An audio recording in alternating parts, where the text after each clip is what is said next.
बहुतेक काजू आहेत 5,000च्या आणि रक्तचंदन जे आहे ते आपलं 6,000वर आहेत. ही सगळी डिटेल आहे माझ्याकडे, ते तुम्हाला पाहिजे असेल तर द्यायला. आणि सीसम आहे, साग आहेत, आंबे आहे.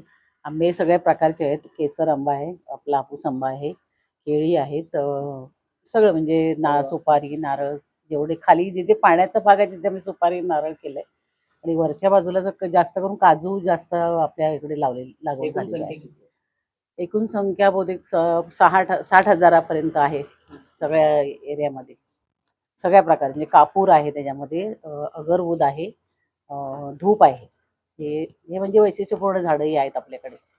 कल्पना कशी सुचली तुम्हाला झाडांची लागवड झाडांची ही पहिल्यापासून आवड होतीच मला. म्हणजे असं घरापासून सुरुवात म्हणतात तसं केलेली होती.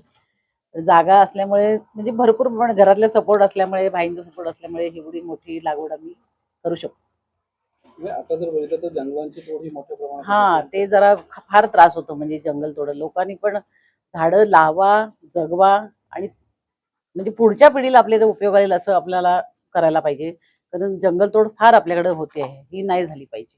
अजून किती झाडं लावायचं तुमचं उद्दिष्ट काय ठरलंय? झालं आता इथे तर मला तर पूर्ण होत आलंय उद्दिष्ट आमचं. थोडं बाकी आहे, पण आता त्याच्यामध्ये आम्ही औषधी वनस्पतींचा एक मोठा वेगळा पार्ट करतोय. त्याच्यामध्ये अगदी दुर्मिळ झाडं आम्ही औषधाचा तो एक भाग म्हणून आम्ही आता करणार आहोत. काही झाडं लावली जातात, शासनाकडून लावली जातात, परंतु त्याच्या संवर्धनाच्या संदर्भामध्ये काय संदेश द्याल?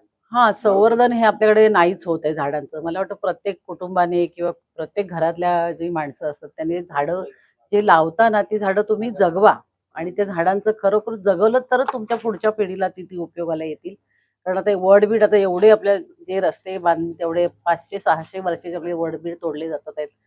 ती पण झाडं जरा लावून आत्ता जरी लावली तरी पुढच्या पिढीला आपले ते होऊन जाईल आपलं. म्हणजे शासनाचा पुरस्कार, वनश्री पुरस्कार मिळालाय, काय भावना आहेत तुमच्या?